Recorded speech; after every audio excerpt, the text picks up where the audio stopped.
My father-in-law, Mark, thinks women shouldn't work. However, when we joke that he should quit his job and then he'd have to give us money, he quickly wants to go back to work because he can't support his mistress. I'm 32, and my husband, David, who is 34, and I have been together for 8 years, but we've only been married for 4. We live about 40 minutes outside the city. Both of us work, but while my salary was decent and the job kept me busy, I was never truly passionate about it. My in-laws also live out of town, about 20 minutes from us. My mother-in-law, Susan, is kind and has always welcomed me warmly. Mark, however, is a different story. He's very rigid about how things should be. He has an opinion on everything, from politics to how a dolphin's respiratory system works. He probably has absolutely no idea how it functions, but he loves to share his opinions anyway. I already knew this side of him before I even met him. David gave me a heads up and some tips on how to let him talk and then steer the conversation away. Another issue is that he rarely gives you his opinion directly. Instead, he drops hints. He'll casually mention things like, "A friend's daughter-in-law didn't go back to work after getting married," or "Women today don't know what they're missing by staying at home." He couldn't possibly be referring to himself because I don't see Susan celebrating having Mark around her all the time. I quickly learned that the most practical approach with Mark was to simply acknowledge what he said and then change the subject. He might continue talking, but the rest of us would have already moved on and be discussing something else entirely. David nicknamed this my grenade dodging strategy. My parents are different. They both retired 2 years ago and are the type who believe everyone should do what makes them happy. They've seen my in-laws at a few parties and weddings. They maintain polite conversations, but they are the complete opposite, at least when it comes to Mark. About 6 months ago, my job started to take a turn for the worse. The company began experiencing problems, and suddenly, everyone was scrambling. My boss resigned, and they didn't replace her. Her tasks were distributed among the remaining staff. I was working 60 hours a week and receiving emails at midnight. I'd get home, and David would already have dinner ready because I was completely exhausted. On weekends, I'd sleep until noon just to partially recover. I started thinking about quitting. A year prior, I had mentioned to David that I wanted to start my own business, doing the same kind of work I did, but on a smaller scale and managed by myself. I had experience and contacts. The only things holding me back were fear and the security of a steady paycheck. However, the chaos at my job quickly solved that. After 6 months, I was ready for anything, even to open a mental asylum. David and I had a serious talk about it. We crunched the numbers and realized we had savings. His salary could cover our basic needs tightly for a while, but it was feasible. In fact, he encouraged me to take the leap. Then, I was offered a promotion. It came with a title change and a substantial pay raise. The downside was that I would have to transfer to the main office downtown, a 2-hour commute each way. I could work remotely 3 days a week, but I'd need to be in the office on Tuesdays and Wednesdays for meetings. I asked for time to think about it. The truth was, I was already mentally checked out. The promotion felt like a bribe to keep me. I went home and told David. He asked me what I wanted to do, and I replied that I wanted to decline it and start my business as we had planned. He agreed. 2 weeks later, we had dinner at my in-laws' house. My parents were also invited because it was David's birthday. My mind was preoccupied, figuring out how I would tell my boss that I was declining the promotion. My mom asked me something about work, and without thinking, I blurted out that I had been offered a promotion, but it would mean a much heavier workload. My parents were excited. Mark didn't speak immediately, but I saw him glance at David and then at his plate. Susan asked if I was going to accept it. I replied that I was still considering it. Mark cleared his throat and declared that in his day, a wife didn't need to chase promotions. A good husband should be able to support his family without his wife having to work herself to death. David told him that times had changed and that things were fine the way they were. Mark ignored him and continued his rant. Susan asked him to stop, but Mark didn't relent. He posed the question, if Sarah takes that promotion and spends even more time away, how will she properly care for her husband? He then stated, ambitious women end up divorced because they forget what marriage is all about. David stood up and told him to drop the subject. Mark added that if they had had this conversation when David first started dating me, perhaps things would have been different. Susan began clearing plates, even though we were still eating. We all left shortly after. At the entrance, my mom hugged me and told me to ignore Mark, and my dad agreed that he had gone too far. Once home, David apologized for his father. I told him it wasn't his fault, but something Mark said did resonate with me. Not the part about women staying home, but the part about working myself to death. He had a point there. Even if his reasoning was rubbish, I was burnt out. I didn't want that promotion. I didn't want more time in that office. I wanted out. We had already decided this, but what Mark said was like the final push to make the decision. But first, David suggested we play a prank on his father. We hatched a plan. David would call his father to tell him I had resigned. He would explain that I had taken Mark's advice seriously and was going to be a traditional wife. However, he would also say that our lifestyle was expensive and we relied on my income. Now, without my salary, we were struggling, and since the idea had come from Mark, it was only fair that he help us financially while David advanced in his career. David called him the next day. I was glued to his side, listening. When he told Mark that I had resigned, there was a pause. Mark asked why. David replied, "I realized you were right about her not needing to work so much." Mark sounded pleased and called it a smart decision. Then, David steered the conversation. He mentioned that a problem had arisen. Our mortgage, car payments, and other expenses exceeded what his salary could cover.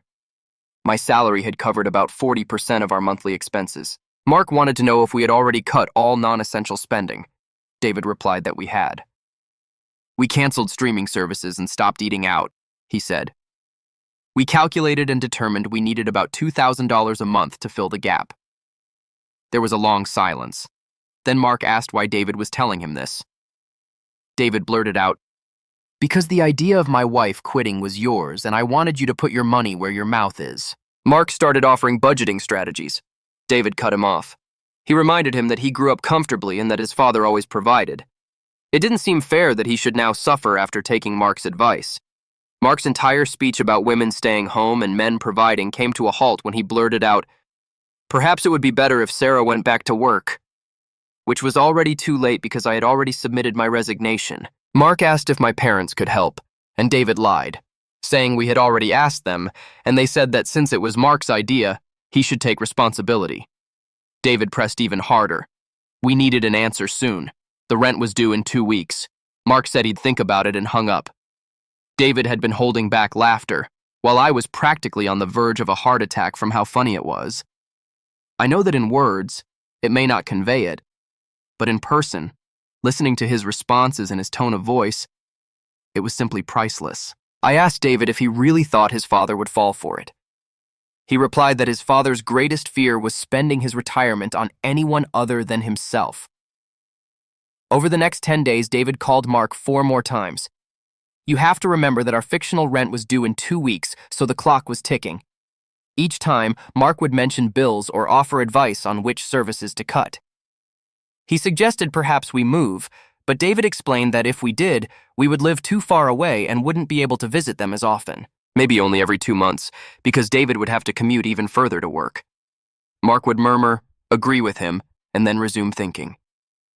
By the end of the 2nd week, when our landlord had, quote-unquote, given us an ultimatum, Susan told us separately that Mark was barely sleeping. Then, Mark appeared at our house. I was in the kitchen and stayed there while they talked in the living room. Mark said he had come to apologize. He admitted he had gone too far at dinner. He conceded that modern women like me could work if they wanted to. He acknowledged that he had meddled where he shouldn't have and hoped there were no hard feelings. David asked if that meant he would help us with money. Mark suggested it would be better if I looked for something new, perhaps a less demanding part-time job. The problem was I had already resigned, and we needed the money now. Mark replied that he couldn't just give us $2,000 a month from his retirement fund. As we thought he might die in our living room because he was sweating like a false witness, it was time to end the prank. I walked into the living room and told Mark I had good news. I hadn't left my job to be a stay-at-home wife, but to start my own business. We were financially stable, didn't need his money, and it had all been a hilarious prank, just not for Mark. He stared at me and then turned to look at David, who wasn't laughing with me. He also wasn't laughing at his son. David explained that he needed to understand what it meant to preach traditional gender roles. Mark was quick to criticize me for working, but as soon as he thought he'd have to shell out money, he became a bundle of excuses. Mark turned red and started shouting. We feared for a second time that he would have a heart attack. He called me manipulative and labeled me the type of woman who destroys families. He used a word I won't repeat. It rhymes with witch and starts with B, too. David pointed to the door. Mark insisted he wouldn't leave until David came to his senses and filed for divorce. David opened the door and motioned for him to leave. He warned him that if he didn't leave now, he'd be leaving in a less cordial manner. Mark mumbled something about women before storming out. David made sure the door was securely locked once he was outside. I called Susan that evening to make sure there wouldn't be any problems between us. Mark had told her what happened, but he demanded an apology from me. I asked if she knew what he had called me, but she justified it by saying he was upset and people say things they don't mean when they're like that. She said I had humiliated him and should have let him voice his opinion at dinner without causing such a fuss. I replied that we hadn't done anything wrong, it was just a simple prank. Unlike him, who is always very good at giving opinions about others, Mark disrespected me, but for a prank, he was acting like the biggest princess in the city. Susan didn't like me calling him that and claimed we had tricked him. I replied that it only revealed who he truly is. She ended the call. An hour later, David said he had texted his mom and warned her that if she was going to side with his father, then he would cut ties with both of them. He wouldn't tolerate his father treating me that way, and his mother excusing it. My parents called the next day because David had told them. My parents believe Mark got what he deserved. 3 months have passed. We haven't spoken to my in-laws since then, and I've already started my business. I'd love to say I miss my in-laws, but to do that, I'd need to have good in-laws, and that's not the case. I could forgive Susan, but she was defending her husband, and that put her in the enemy camp. Susan has texted David several times, asking to talk. He hasn't responded, but I can see it's affecting him, and since he's been such a great husband, I decided to do something for him. I called Susan and suggested we get coffee. She hesitated, but accepted. We met at a place when I knew Mark would be busy. I didn't apologize because I didn't feel it, but I told her that David missed her. I said he was as stubborn as his father and wouldn't contact her first, but it was clear he was struggling. Susan admitted that she missed him too, adding that Mark wouldn't allow it until we apologized. I made it clear that Mark wouldn't receive an apology and that she needed to stand up to Mark because we were talking about her relationship with her son. I was having a launch event for my business in 2 weeks. I wanted her to come without Mark. She replied that she wasn't sure if she could. I assured her that she could and that she should because her son needed her. After that, I left. I didn't tell David about that meeting. On the day of the event, I was talking to a potential client when I saw Susan walk in. She came alone, and David was on the other side of the room. He saw her. He didn't move at first, but then he walked toward her and they embraced. Susan was crying. David's eyes welled up, but he made no sound. They talked in a corner for about 20 minutes while I attended to the guests. When I finally got to them, Susan hugged me too. The good thing is that she not only did the right thing for her son, but she also apologized to me. She told me she had informed Mark she was coming, and he replied that if she walked out the door, she shouldn't come back. She left anyway. That's how she switched sides. The rest of the event went well. By the end of the night, I confirmed 2 clients and several others requested meetings. David and Susan went out to dinner. He came back around 11 and said they talked for hours. She told him that Mark had barely spoken to her in the 3 months since the fight. He spent his time in his garage workshop. Susan started coming over to our house every couple of weeks. She never mentioned Mark, and David didn't either. As far as I know, he still ignores the fact that she sees us. Last month, I found out I'm pregnant. We weren't trying for a baby, but we weren't preventing it either. I'm about 8 weeks along. Everyone is happy, although I don't know Mark's opinion. I haven't told Mark, and I don't plan to. David says his mom asks him if she should tell him. He says no, that when Mark is ready to apologize for what he said to me and how he treated his own son, then they can talk. Until then, he won't be involved. The irony is that Mark's dream was probably something like this: his daughter-in-law at home raising his grandchildren. Except I plan to run a business, and he won't see any of it because he couldn't keep his opinions to himself. We're figuring out how to organize ourselves for when the baby arrives. David's firm allows him to go fully remote, which helps. My parents have already offered to babysit once or twice a week. That's how things are. I don't know if Mark will come to his senses before the baby is born. I don't know if he ever will. David says he's tired of waiting for his father to act like a normal person. I'm focusing on preparing for the baby and maintaining the business. Update 1. This is an update to my previous post about quitting my job and the situation with my father-in-law, Mark. There are some new things happening in my life right now. About 2 weeks after my initial post, David received a call from his uncle Dan. Dan is Mark's younger brother and lives 3 hours away. David hadn't seen him in about 2 years. They were never close, but Dan would occasionally show up at family gatherings. Dan mentioned that through Susan he found out David and Mark weren't speaking. He wanted to meet with David to talk. David was wary, but Dan assured him he wasn't taking sides. David agreed to lunch. They met at a place halfway between our home and where Dan was visiting some friends. David called me afterward and said it went well. Dan asked about the argument, and David gave him the short version. Dan said Mark was always stubborn and that it didn't surprise him. What David didn't know was that Dan went straight to Mark after that lunch and told him everything, including my pregnancy. Susan called me the next day. Mark had found out about the baby and was furious that she had hidden it from him. He accused her of betraying him and choosing David over their marriage. Susan tried to explain, but Mark left the house and she didn't know where he went. We don't know where he was, but later he arrived at our house. We were having dinner, and when David opened the door, Mark pushed his way in. He blurted out that he couldn't believe we had hidden the pregnancy from him, that no matter what happened between us, he had a right to know he was going to be a grandfather. David replied that those rights were only for people capable of apologizing for the things they said. Mark assured him he came to talk, not to fight. I stayed in the kitchen. I heard everything, but I didn't want to be in the same room.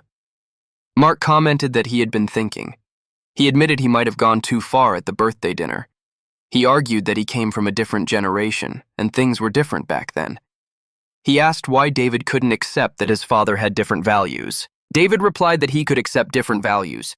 What he wouldn't tolerate was disrespect. Mark claimed he had never disrespected anyone.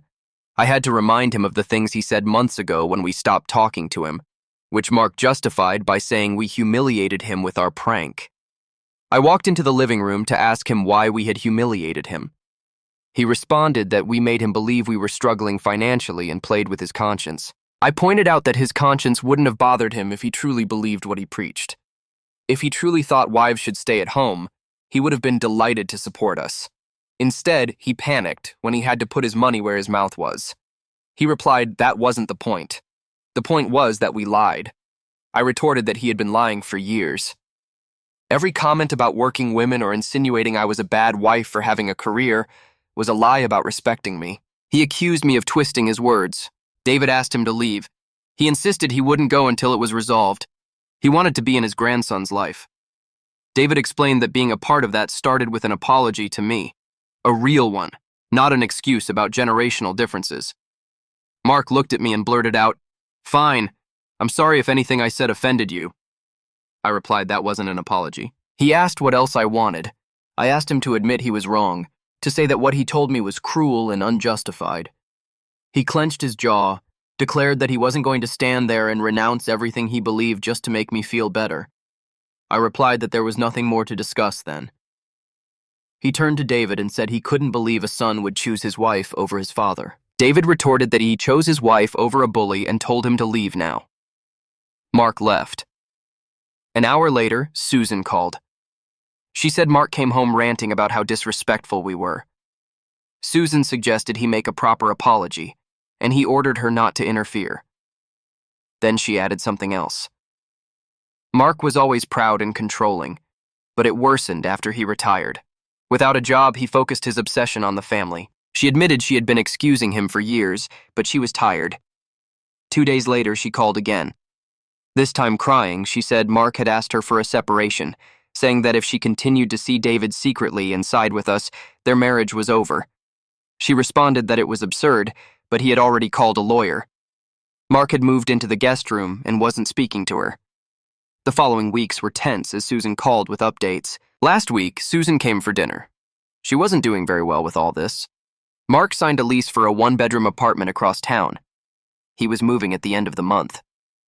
She said she begged him to reconsider, but he said their marriage had been dying for years and that David's actions only made it clear they wanted different things. I don't feel guilty about this, nor does David. Mark is a controlling person who expects these reactions to make us do what he wants. Trying to fix this will only make him much worse. Update 2. Another update with some quite revealing things about Mark. Mark moved out 6 weeks ago. Susan spends more time with us so she doesn't feel alone in the house. It's quite good because she has company and helps me with preparations for when the baby arrives. She seems better without Mark, but also with a sadness that is hard to describe. She can laugh and then suddenly stare out the window. I think she's better without him, but it's not my marriage, and I understand that she misses him. A few weeks ago, David received a message from his Uncle Dan. After basically telling his brother about my pregnancy, which created this earthquake, David wasn't eager to talk to him. Dan wanted to talk to David, but he ignored him. Dan insisted for several days that it was important. David finally responded and asked what he wanted. Dan explained that he needed to show him something in person. David said he wasn't interested. Dan continued, saying it was about Mark and Susan and that he had to see it. Dan had some papers, and they were Mark's bank statements. David didn't understand at first. Dan explained that he helped Mark open the new account when he moved, as Dan works at a bank. He can see his father's account movements. He pointed out some account movements that repeated every month for exactly $500. They all went to the same account. Dan said he asked his brother, but Mark brushed him off, saying, "It's none of your business." But Dan was curious and looked in the system to see who the account number belonged to. It was a woman I'll call Jennifer. All names are changed, if you're wondering.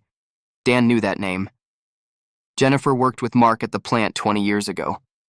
Dan investigated and found that Jennifer lived an hour away from where my in-laws lived. He drove there one afternoon and saw Mark's car in the driveway. I have to write it or you already know what's happening. Dan said he confronted Mark the week before, and Mark finally admitted that he had been seeing Jennifer for 3 years. According to him, it was nothing physical, just friends, and he was sending her money to help her with expenses because she was disabled and couldn't work. It's likely all a lie, but Dan believes Susan needs to know, and David should be the one to tell her. He thought about it for a few days and finally decided to tell his mother what was happening. He thought that with the divorce, there would be no point in making her feel even worse. But since she already felt bad and guilty about what was happening, he finally made the decision for her to know everything. Susan already had some suspicions but had never really investigated. At her age, she didn't think he could be having an affair. She asked him not to tell Mark yet, as David wanted to go yell at his father. Susan wanted to do it herself, so he promised to keep his anger in check. That was 3 weeks ago. Susan called Mark and asked him to meet her at the house. He didn't deny it but gave a similar version to Dan's. Susan replied that it didn't matter, that what mattered was that he had been lying for years while lecturing everyone about morals and traditions. He claimed Jennifer was just a friend who needed help. She asked if she should believe him. He replied that she could do whatever she wanted. Susan kicked him out and told him they would communicate through their lawyers. She no longer sees any path other than divorce. Until now, she hadn't wanted a divorce, but this information changes everything. Mark called David 2 days later. He didn't answer, so Mark left a voicemail. The transcription of the message was that David shouldn't have gotten involved in this and that he's a weakling like Dan. That he knows he'll need a father when I fail him, as all women do, but he can forget he has one because, for Mark, he no longer has a son. On less unpleasant matters than Mark, we had the anatomy scan, and everything is fine. We're having a boy. Susan cried when she found out, remembering that Mark always wanted a grandson. The nursery is almost ready. David painted it gray, and Susan bought a bookshelf that he assembled over the weekend. My business is doing so well that I stopped accepting new clients until after the baby is born. With what I have now, I'm busy enough. I'm setting up systems for someone else to take over when I go on maternity leave. That's the problem with being your own boss.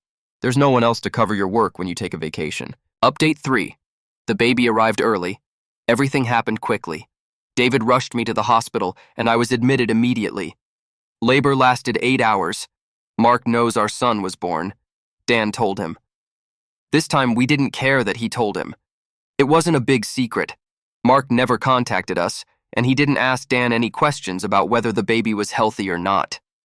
The divorce was finalized very recently. Susan kept the house in the divorce negotiations. The only problem is that she doesn't have enough savings to survive.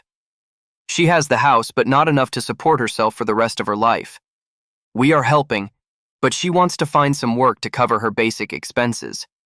I don't want to sound pessimistic, but at her age and with her education, it's likely that any job she finds won't be enough to maintain that house and her other expenses. I don't want to get into someone else's personal finances, but that's the reality. Since our son was born, Susan comes almost daily. She helps feed him and with laundry, and she holds him while I sleep. David took 3 weeks off and is now back at work, but he is a present father when he's not working. We're finding the rhythm exhausting, but we knew what we were signing up for when we became parents. My business is almost managing itself. There's someone covering my tasks, and I contribute a little where I can. I only work, if you can even call it work, about an hour a day. We have a call, and I check some emails, but that's all. The idea is to gradually get back into it. I know the business is suffering a bit now as there's no one bringing in new clients, but for now, it will have to wait until I can be 100%.